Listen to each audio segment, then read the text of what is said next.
This is not the video I ever in my life wanted to make.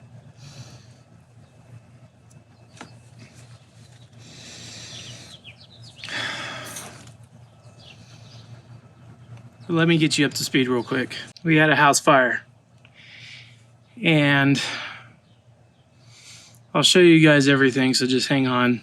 But obviously we had a house fire, right? It was on a Friday. I got off work at 3:30, and I hauled butt home to spend the afternoon with the family. Something I love doing every Friday. Come home, grab the fam, go get some dinner somewhere. This day in particular, I was in a good mood. It was a good day. It was a good week. Everything was right. I got home about 3:45, and everyone was home, which is unusual for everyone to be home before 4 o'clock. I'll just put it that way. And this particular day, I just was like, you know what? Everyone's here. Guys, let's go hit a happy hour somewhere. Let's go hit some, appetizers or something like that for dinner. So we went to a local restaurant here called Great Basin Brewery.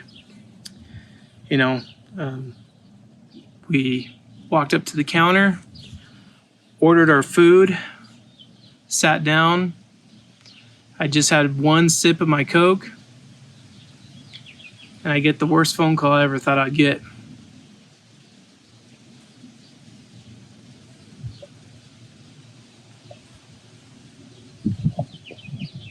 At 4:45, firefighters were called to my residence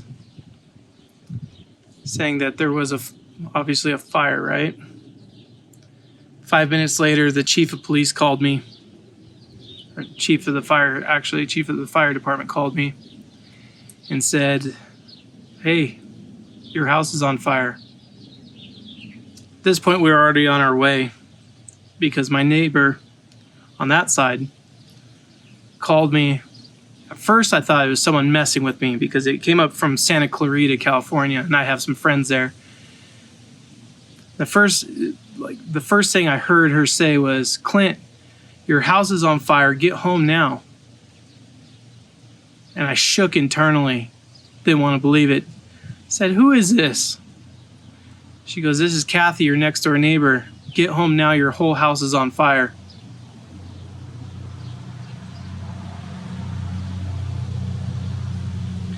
Nothing in the world prepares you for that. So we started hauling ass home. I told the family immediately, we just sat down, just ordered our dinner. My wife said, what? What's going on? I said, our house is on fire. Let's go. We had two of our kids with us. Our youngest one, Ivan, he was staying the night at a friend's house. And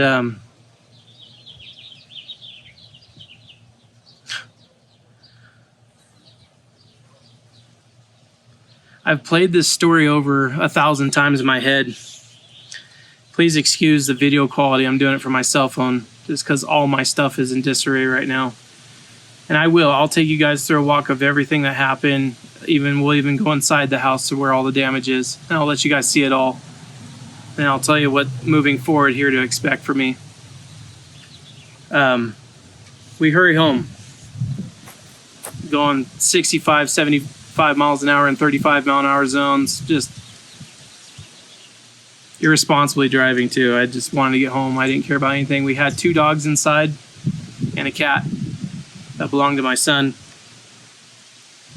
And the whole entire drive, all I can do is pray that the animals get out safe. I didn't care about anything else. And even to this day, that's the only thing that really matters, that the animals get out. You get to have such a strong connection with your animals, your dogs and cats and stuff like that. First responders, they're able to break down the front door, get the dogs out. After breaking a window, the fire breaking a window, the cat ran out unharmed. We get home. we see this. I'm telling you right now, the only thing worse is losing a loved one, in my opinion, than this. And it's similar. And to you, of those who have had house fires before, or to anyone who's even lost a loved one, it's devastating. It's hopeless. It's such a hopeless feeling that you have. You can't do anything. All you can do is watch. You know, as the firefighters do their best to get out the fire as fast as they can. There was 2 families involved in this. How it started to how we are now is a lot to talk about. So if this is a longer video, I apologize. But I want to be thorough. Not only for our documentation of the events, but also to let you guys know fully what's going on. Besides me right here, what's left of it, this is a giveaway bike. CRF 450R. Now don't worry, those of you who have been buying your parts through Rocky Mountain using that link in the description, we'll find another bike, okay? When we hit 100,000, we'll find another bike. It's all molten aluminum. I mean, we'll cover all of it, but it's like melted into the ground. It's crazy. We ended up losing 6 bikes, one of which was extremely special that I've already shown on the channel once before, but I didn't divulge everything about it because I wanted the suspense to build. And then the other one I just purchased. And if you follow me on Instagram at LondonX, you'll know exactly what bike that is. There is a moral to the story at the end of it, and I'll get to that. But first, let's take a little walk through the damage and show you guys exactly what happened. And then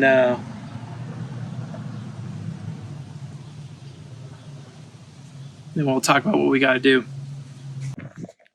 So as I said, there's 2 families affected in this, and we'll show you exactly how this all began.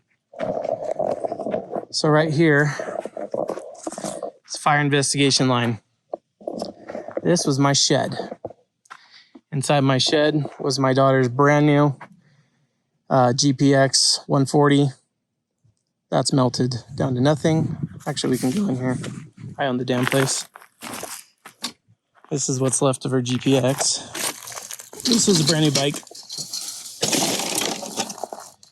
That's what's left. Now the fire started right here in this corner. That's why it's kind of triangulated to right here. So it started right here. As you can see, there's already some leaves gathered here. It has nothing to do with that over there, believe me. But so what happened is, we think, okay, it's all just kind of conjecture and I don't know. There was reports of fireworks over that way. The winds this day on this Friday were 35 miles per hour northeast. And they were howling. We're thinking it's a firework because of some of the things that the investigator found, but she cannot rule definitively 100% that that's what caused it. But in the report, it says fireworks may be related, I think it says, or something to that measure, okay? It's kind of like a hit and run with cars, and the guy gets away that hits you. It's like, yes, you know it's a hit and run, but until that person comes forward and says it was me, then there's no party that's technically in trouble for it, if you know what I mean. So it's possibly caused by fireworks, but until someone comes forward and says, yep, I shot a firework in the backyard, and then the fire started, which, come on, let's be honest. I'd have better luck going to a local casino and putting everything I own on black or a single-handed blackjack than that ever happening. But this is where the fire started. So again, winds were going that direction. 35 miles per hour. This is my neighbor's house. Now, before I get into anything about my family and the hardships we've had or what we're going through, it pales in comparison to what my neighbor went through. My neighbor was a bodyguard for Hollywood for 35 years. For several boxers, Floyd Mayweather, Manny Pacquiao, a lot of A-list celebrities. I don't want to show too much of his belongings, guys, but it took everything from him. Everything. His whole house has been deemed not only unlivable, but unfixable. So they're going to completely wipe it out. Start again. Here's my home. So the fire was going again directly into his path. It started next to my shed. Pretty shortly after catching the whole fence on fire, caught the shed on fire. And then the shed was one of those stupid plastic Rubbermaid things. Well, his shed was right here. And you can see what's left of his lawnmower in there. And it didn't take long for it to catch his shed on fire. And then he had like an awning. He had such a beautiful home. It breaks me up. I mean, we lost some, but he lost all. It pales in comparison. So please, if you guys do pray for Robert Winter. He's fine. No animals lost, no lives lost, but everything he owned, case in point, is just done. 35 years of memories working with A celebrities in the Hollywood, lots of memorabilia, photos, signed photos. And not only that, but he works for FEMA doing disaster repair. And it happens to him. It's incredible. It really is. Just how weird the world can be sometimes. There's what's left of his, yeah. So guys, I'll get you guys up to speed with me. So this is the one I didn't tell you guys how special it really was. I'll put up a photo of it here. This was 1986 Husqvarna CR500. Now, from my understanding, a very little amount, such number as 1,500 of these still probably are surviving in the United States. Well, make that 1,499 now. This thing has been melted down to nothing. I mean, there's nothing on it's usable, fixable, restorable, nothing. It's gone. Again, so that's my generator, what's left of it. So this was a giveaway bike. That is our 2005 CRF 450R. Completely melted down. Now right here was a shed. That's the base of the shed right there.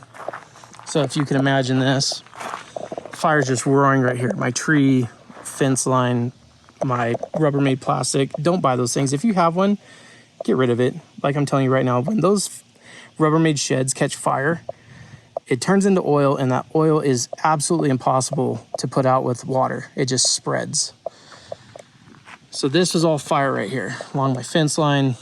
The bikes didn't stand a chance. They're in another shed over here that was just keeping them out of the sun and out of the weather.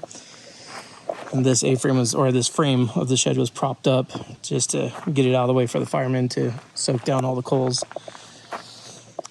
But what else did we lose? This is the 1986 CR500. Engine is currently inside that AF. This is a picture of it before. And that one, it just guts me. Like that was something I was really looking forward to pulling apart, restoring. It still could be restored, but let's be honest, when frames get this hot, it's best to just throw it away. This one, however, I'll show you guys a quick video on this one. Holy meth rocks, Batman. We just made an extremely good trade, boys. Check this out. We picked up an 87 KX500 and traded it for the KTM 300, but I had to drive 4 hours. That's a trade-off, but holy meth rocks, Batman. Where the heck am I? Get me out of this tweaker town. But hey, this bike's gonna fit in just fucking perfect, right? I had it for sale for $1,000, and dude was like, "Hey, I got an 87 KX500. Want to trade? I got papers." Yeah, I'll be right there. 4 hours later, she's in the back. Let's freaking go. Oh my freaking gosh, boys, we did it. I don't know how. Like, I know she doesn't look like much. Listen. I know she doesn't look like much. She does have a little bit of a stator issue. Now, I can't tell you guys how many bikes I've bought with the stator issue and I had them running like the next day or so. But I'm gonna tell you right now, it ain't no stator issue. When you reach for that Kickstarter, it feels like a 125. That thing is not, I gotta route myself back home here. That thing is not no freaking 500 as far as compression goes. So I currently possess a 1986, 1987, 1988, and 1991 KX500. I love the KX500s. They're my favorite. But this is what's left, guys, of the 1987 that I just picked up from Magalia, California. Strange place. But see all the gas tanks melted over the cylinder. Engine might be somewhat restorable, fixable, and we'll get to that in a minute. But the rest of the bike is just toast. Again, got way too hot, and after that happens, it's hard to get them to be safe anymore. Melted down a couple of my brand new kayaks. It's my boy's bedroom. The fire entered our house up through the attic up there. You can see all those burnt beams. And let's go inside. So pardon the mess, if you guys will. When you first enter, my cat's here. He's just hanging out. It's the only place he feels comfortable. Hi, Sid. Hi. He doesn't want to talk right now. House looks normal in here, other than there's blown fiberglass insulation on the ground. So this is my bedroom, guys.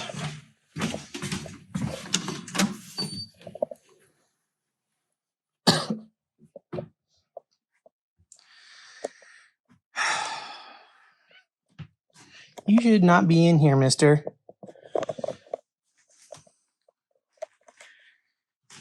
So, fire came through over here, right next to the curtains, broke the window, got up into my A-frame, the trusses, whatever you want to call them, and they're burned all the way down. Okay, let me get my extendo stick here. Yes, I'm using a selfie stick. Leave me alone.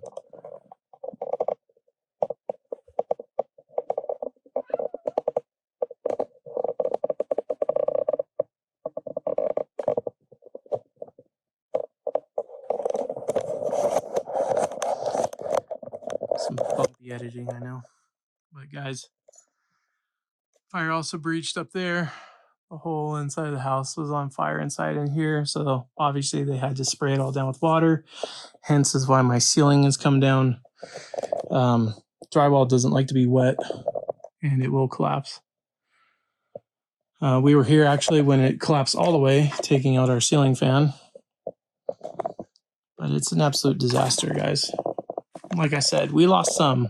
My neighbor lost all. So this isn't a sob story. I'm not filming this. And that's kind of something I should have led into with this video. So I'm not filming this to get you guys to feel bad about me or feel poor about me or feel some sort of way about me. I'm not asking for donations. I'm not asking for anything. Honestly, if asking for anything at all, pray for my family. They've all been going through it. It's not just a one person thing, it affects the whole family. Here's my boys' room, or what's left of it. So again, ceiling collapsed. Everything in here, oh my God, it smells horrible. Everything in here though is done, like soaking in water. Well, not anymore, it's all dried out now, but most part anyway. So there's gonna be a lot of cleanup to do. Well, those are the affected 2 bedrooms. And the fireman had to kick open this door, so it no longer stays shut. So we're using an exercise band tied around the sink in the bathroom, so the cat doesn't get in there and get insulation on his feet and stuff until we could get into a rental home in which we could bring the cat over there. Our dogs are with us, so at the hotel. So as far as the damage goes, that's the real damage. So we have soft ceilings all the way through here just because they had to spray. This is where the attic was. I was just showing you guys. And it continues into the kitchen here. So that wall right there, that's the attic affected. So there's 2 attics. And this one, this wall, this right here, it has soft spots, maybe not where I'm hitting, but trust me, it does have, actually you can see some parts where it's starting to raise because it's soft inside. So from the start of the video, one of the things I told you guys was there's something to be learned from this and something I'd like to share with you guys. And then also the plans going forward is some smoke. So smoke, it's hot, it needs cool air. It wants to find somewhere to come out. And that dark spot is because it was going through our ceiling light here and going out. There's a vent that's kind of up there that goes out of our roof.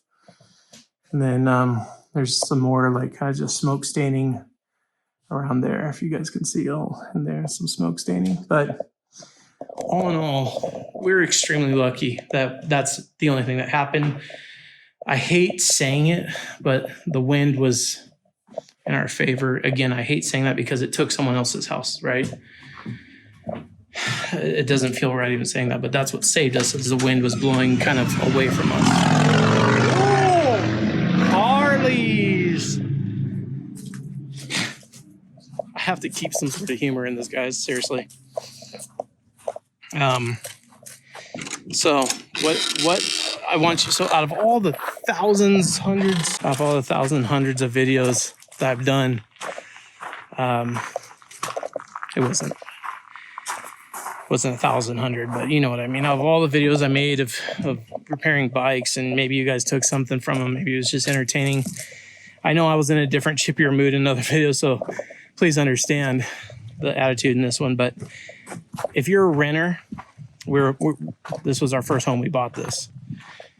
If you're a homeowner, if you're a renter, one thing I want you guys to take from this: have good insurance.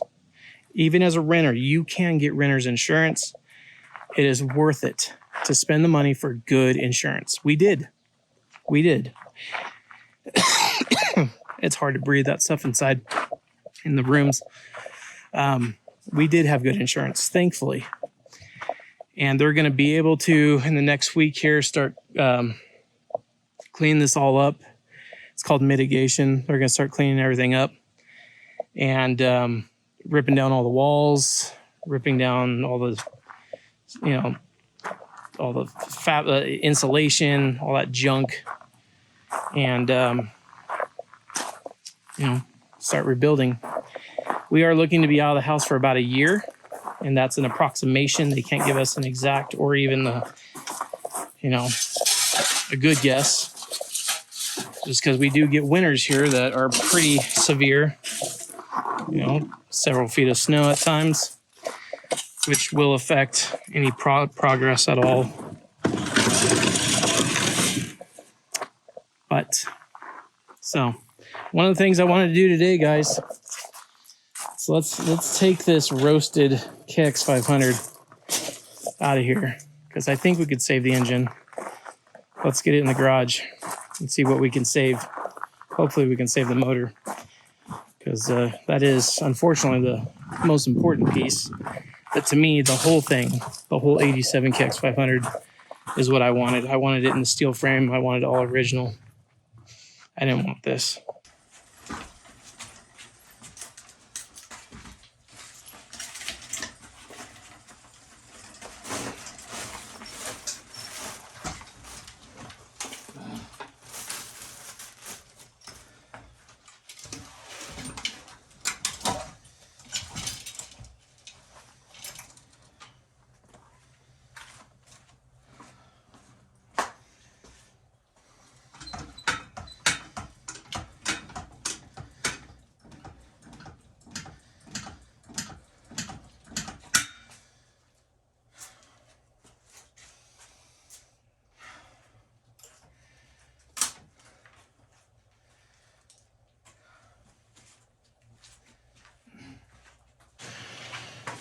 So,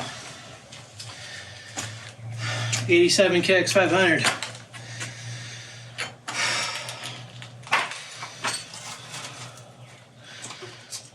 The gas tank is just melted over. Like, I don't know how I'm gonna get that off. A chisel, a hammer. God. So this is a little bit different. Oh, that survived. Those don't usually survive anything, really. Bros, this cut goes deep.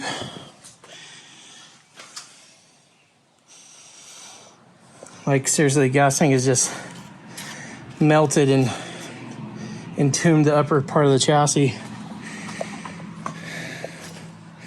This is the airbox, you can tell, because of how it is, what's left of it.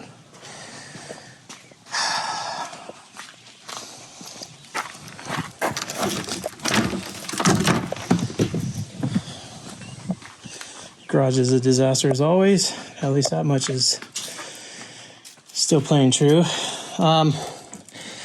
So yeah, I guess kicking it ain't gonna hurt. The whole thing has to come apart anyway. Doesn't sound good, but it's kind of free. Kind of. I believe this yellow is from the fire retardant spray that they sprayed on everything. Rear shock is ghosted. Everything. Subframe's melted. Yep. It got a little hot. Radiator caved. I'm pretty sure it was probably like that before, right? No. Front rim was melting. Spokes are popping out. That's why I had to carry it in such a fun way. But yeah. So,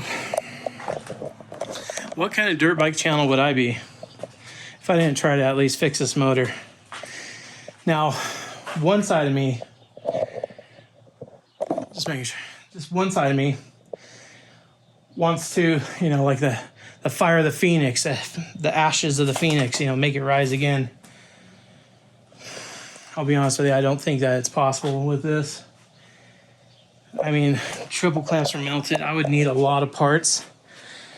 And parts for this bike just aren't everywhere. You know what I mean? Look at the coil. Yep. This hurts me. It hurts my heart. See that happen to such a beautiful bike. But what kind of channel would I be? If I didn't at least try to pull that motor, find another 87 rolling chassis or something. So I'm putting out the public request now. Forward it to your buddies. I'm looking for a rolling chassis for an 87 KX 500. I don't want to throw this in aluminum frame. I want it staying in a steel frame. And if someone pulled an 87 KX 500 out of an 87, I don't want an 86. I don't want an 88. I want an 87. I have an 86 and I have an 88. So anyone knows of one, please contact me. Best way would be probably on Facebook, London Mex Clint on Facebook. Send me a DM, or even a DM through Instagram, which is just London Mex, same as the channel. I know it's a long video, guys, but there's a lot going on, and it's going to be a while till we start doing projects in the shop, garage, whatever. At least a year. It doesn't mean I'm not going to be working on bikes before then. It just means in here, I'm not even supposed to be doing what I'm doing right now. I'll show you why. Because the county put up a lovely sign. Do not enter. The structure is unsafe to occupy. So I'm allowed to come here, take any personal belongings. The garage is safe, it's fine. Not even the working crews are going to be coming in here. But I could do this for a short time. But guys, again, pray for my neighbor, Robert. And if you want to pray for us too, it'd be greatly appreciated. Again, I don't want your money. This wasn't a video to stir up donations or anything like that. I love you guys just even for watching, and it means a lot that you watched. I would appreciate it if you told a friend you got to check out this video. If you're new, I'd appreciate a subscription, and at least I'll keep you up to speed with what's going on with this bike. We'll pull out the motor. I'm going to have to pressure wash that thing because I think it's unsafe to even work on, honestly. Probably some carcinogenics that